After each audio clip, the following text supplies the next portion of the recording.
Okay, last but definitely not least, we have Sue Weintraub.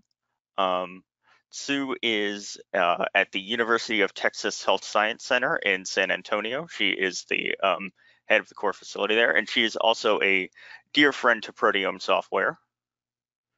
So I'm going to bring her online.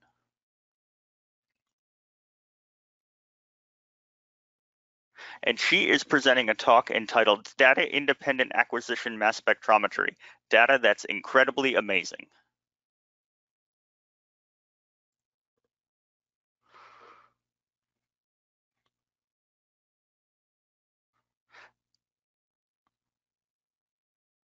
So with that, take it away, Sue. And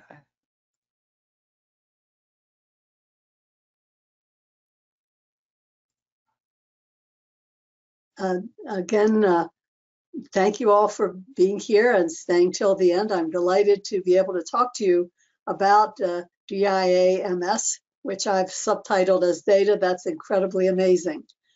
I've been involved in biomedical mass spectrometry, it's hard to believe for me, but almost 50 years, starting when I was 5, of course, and been in proteomics about the last 20 or so. And I consider DIA-MS the most exciting technique that I've used since the introduction of electrospray and MALDI. And that is because it's provided a way of giving comprehensive data for biomedical researchers, but especially in the context of a core where you have limited number of staff. I have 2 people who are amazing, but you really can't do some of the in-depth experiments that others might do. And I'm going to go actually to the end first and say, what are the keys to success for us using DIA-MS in our lab? First, you need to have an appropriate high-performance mass spectrometer. For many years, we've been using an Orbitrap Velos Pro, which was marvelous, but not amenable to some of the comprehensive methodologies for quantitative analysis. You need to have a reproducible, robust sample preparation workflow, which we had that was fine for DDA, but not for DIA at the time. Spectral libraries has been an amazing addition, and especially PROSIT, which you've already heard about how much it can do. And then Scaffold DIA. You have to have a way to process the data. In the past, there were possibilities, such as through Skyline, but again, in the context of a core, this wasn't always feasible. So when all of these became available, we decided it was time to then move to a much more comprehensive way for protein identification and relative quantification. But then what method should we use? Here I've already given away that it's going to be DIA, but we also had to consider what about reporter ion methods, because they're certainly widely used by many very successfully. We hadn't in the past because the Orbitrap really wasn't suitable for that. And then considering these points below, the reagents are expensive. You need to verify efficiency of derivatization. Prefractionation is really important. Actually, more important to me is the limitations in experimental design and experimental group comparison. For small sample sets, it's fine, but as long as you want to go to larger comparisons, it's much more complicated using reporter ion methods. Precursor ion co-isolation and ratio compression. There are ways you can get around this with instrument scan strategies, but that's at the expense of numbers of proteins you identify and quantify. And then as an analytical chemist, you tend to only have one read per peptide. And so we just decided this was not the time for us to move into reporter ion methods. In the past, the majority of our experiments were done by what we would call gel CMS. And here, make a laser pointer. Each sample would be applied to a 1D gel and separated, and then each gel lane sliced. Each slice reduced and alkylated, digested, run on the mass spectrometer, searched. We use Mascot for that, and then processed in Scaffold, usually using the mud pit option to combine all of the results together.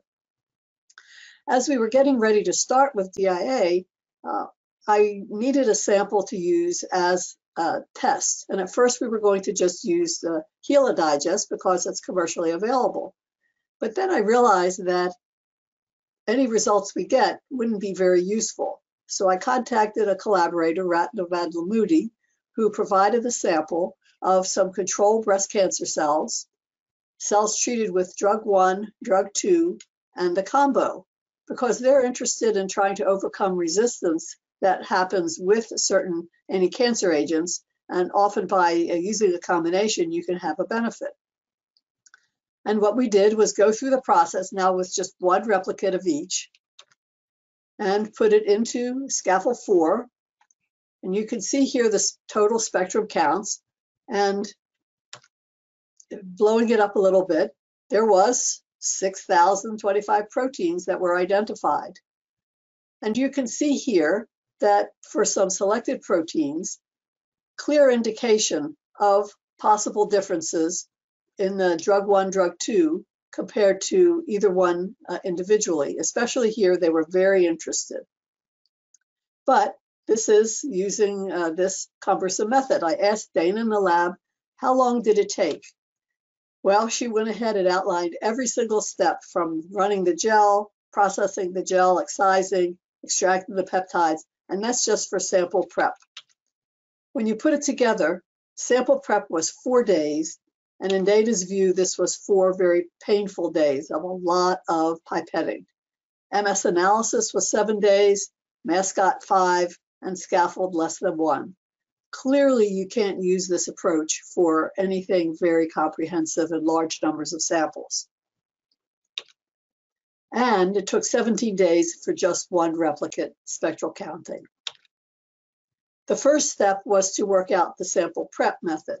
And after testing several approaches, we ended up really basing all of our analyses using S-traps from Protify. These are very reproducible and very straightforward to use. So lysis, protein quant, is very important whenever possible so that you are applying a known quantity to the S-trap. And then also what we have added at this time then, when we moved to DIA, was doing a peptide quant. In cases where we wanted to load exactly the same amount of peptide, we knew what it was. And as Mac had said, sometimes you don't want to add the same amount, such as in pull downs or secretome analysis. But taken together, now we had a very robust workflow that was much faster. And for one example, I can show you that for 3 replicates, sample prep was 2 days, MS analysis, 2.25 days, Scaffold, total time 5.25. There were 6,000 proteins, and that included 3 replicates of each of 4 experimental groups. So with this, we felt that we had a workflow and data processing pipeline that we could rely on. I'll show you a few examples. Here, an investigator was interested in chromatin fraction of cells. We put it on the gel first because we weren't sure about sample complexity and how much to load and how much to analyze. And we did our traditional gel CMS first because we were still trying to gain confidence in DIA. This is the more traditional size of 6 slices, again processed the same way. Here it is in Scaffold 4, where there were 2 cells. And in this case, the cell 1 had been transformed in a way to cause then cell 2. 1,700 proteins, 66 with in the chromatin fraction, and there were some interesting results. But then we ran it with DIA, and when I do DIA, I first like to look at the run order to make sure that there's no systematic error or issues with the instrument. Now notice here, we're up to 3,300 proteins. Consistently, when we compare our gel CMS to DIA with single injections for DIA, but 6 injections there for the DDA, we get at least double the numbers of proteins or more. Looking very superficially at the results, you can see there's no systematic error. And in fact, you're likely to be able to pick out the experimental groups by the color coding. As Caleb had showed, We can do an ANOVA here with multiple testing corrections shown in green. And remember that it's very important in DIA to use exclusive peptides. That means a peptide is only assigned to a specific protein, because if you use a shared peptide, you have the risk of having skewed results if you have large differences in the proteins that have shared peptides. So we only use the exclusive, although you're certainly able to look at total as well. And here it is organized similarly to the workflow that Caleb showed with cell 1, cell 2. And if you sort on the p-value, an amazing 2465 proteins were significant with this p cutoff and multiple testing correction. So this was great. What I want to look at is what was the PCA, principal component analysis, and not surprisingly, these two separated very well. That's two together in this one spot because there's such strong differences between these cells. Then I wanted to see how well did the DDA data compare and what did DIA give us besides additional proteins.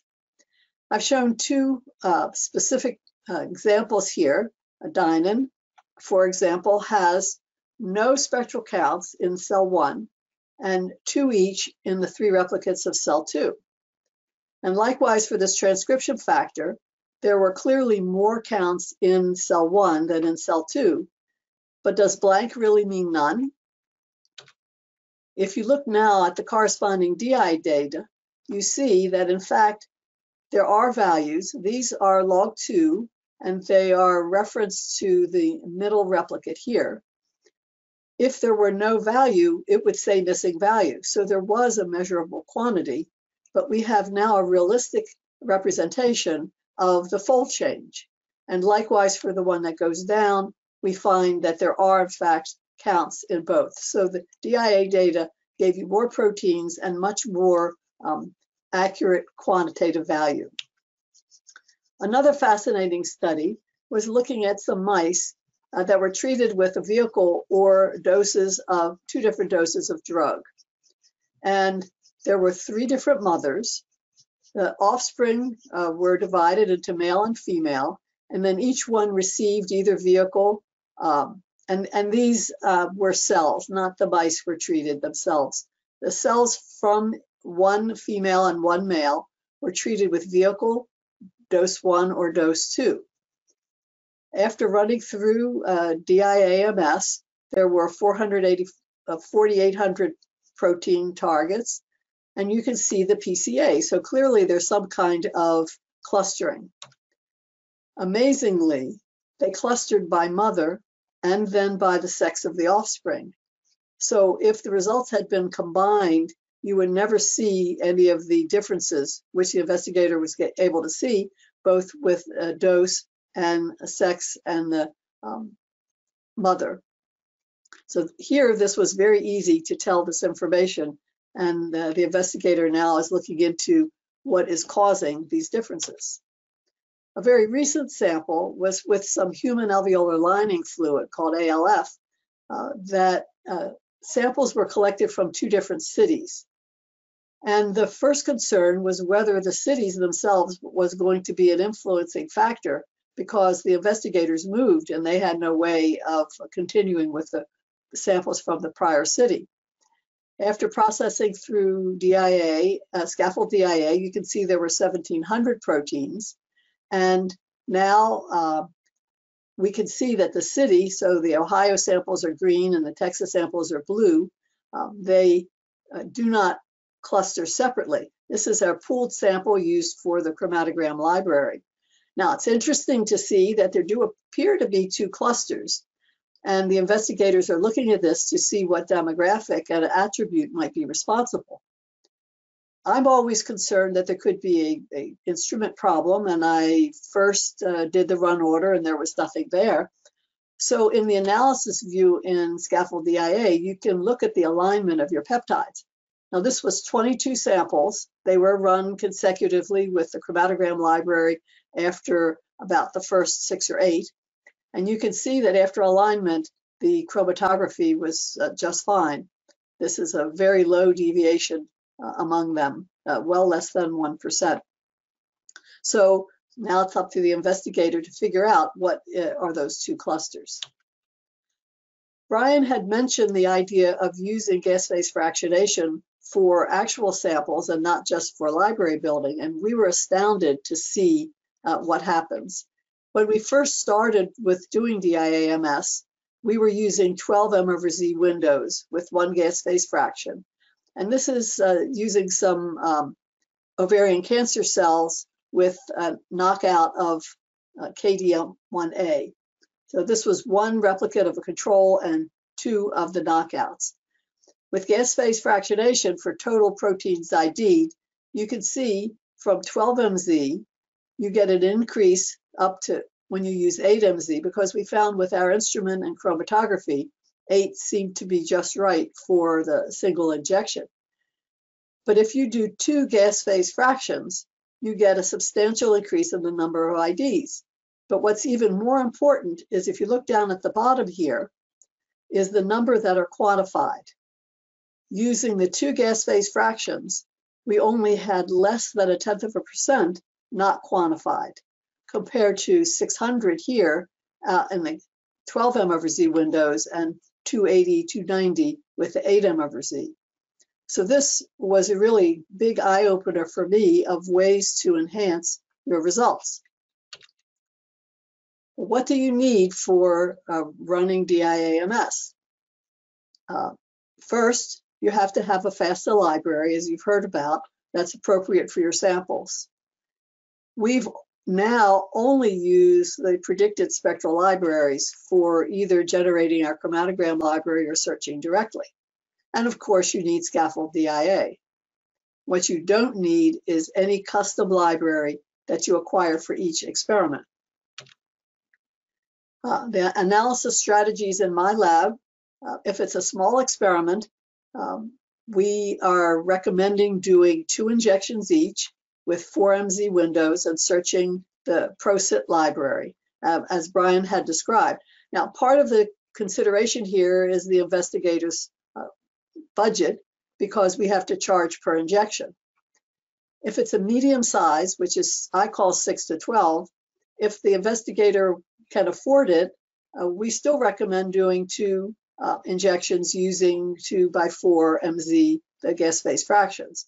And on my system, the chromatography is stable enough for this many samples, and the results have been really wonderful.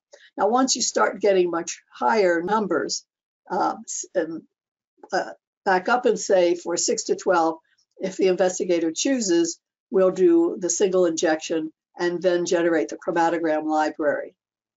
In general, this is going to depend on their budget. And then once you get to the larger sets, you're going to do single injections, make the chromatogram library using a ProCit to search. And for our chromatogram library, thanks to Brian helping me look at the data, we're able to use 3 injections of 4 mZ windows and get excellent results. And just so you'll see here, the quantities injected, if we have it, we'll use at least a microgram. And we're fine with 2 micrograms. I've been packing the columns in my lab for 20 years. I even have the same bottle of packing material. It's not ultra thin peaks, but I think it works very well. This is the same gradient that we've been using for many years, and the chromatogram library is a pool. Brian had mentioned there's still times to use DDA instead of DIA. We often get a question, what is the protein in a gel band? That's going to be DDA. Individual samples needing deep coverage, unexpected PTMs, processing sites. We often do this for bacteriophage studies. And I had originally put on here pilot study feasibility testing, but I add now maybe, maybe not, because with the ProCit libraries and gas phase fractionation, unless you have any of the other concerns listed above, I go to DIA and get a bigger number of proteins. The conclusions, as I think you'll agree, flexible experimental design, no need for fractionation. You can have a single MS acquisition per sample. Now that's with having a chromatogram library generated. clearly enhanced accuracy and precision compared to DDA-based methods for quantitative measures, no need for spike-in standards or custom spectral library, reproducible workflow, and you can get thousands of proteins, and we do this all the time. And I've got to say that the investigators, I was presenting someone data yesterday, and he truly was amazed and agreed with me of my name of data. That's incredibly amazing. I have to acknowledge the wonderful work of Dana Moeller and Sam Pardo, who have been with me a number of years, UT Health Science Center, the Cancer Center, NIH, and also the University of Texas System Proteomics Core Network for providing the funds for our LUMOS.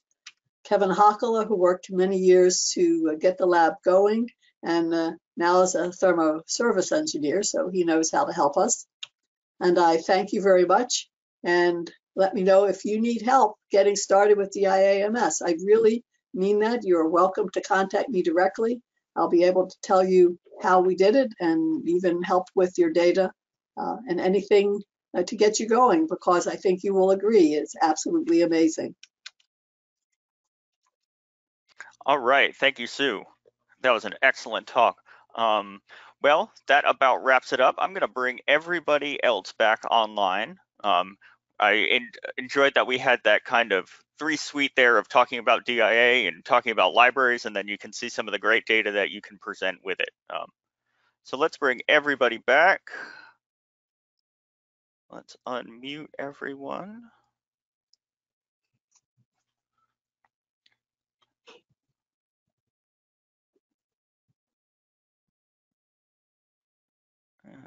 Getting there.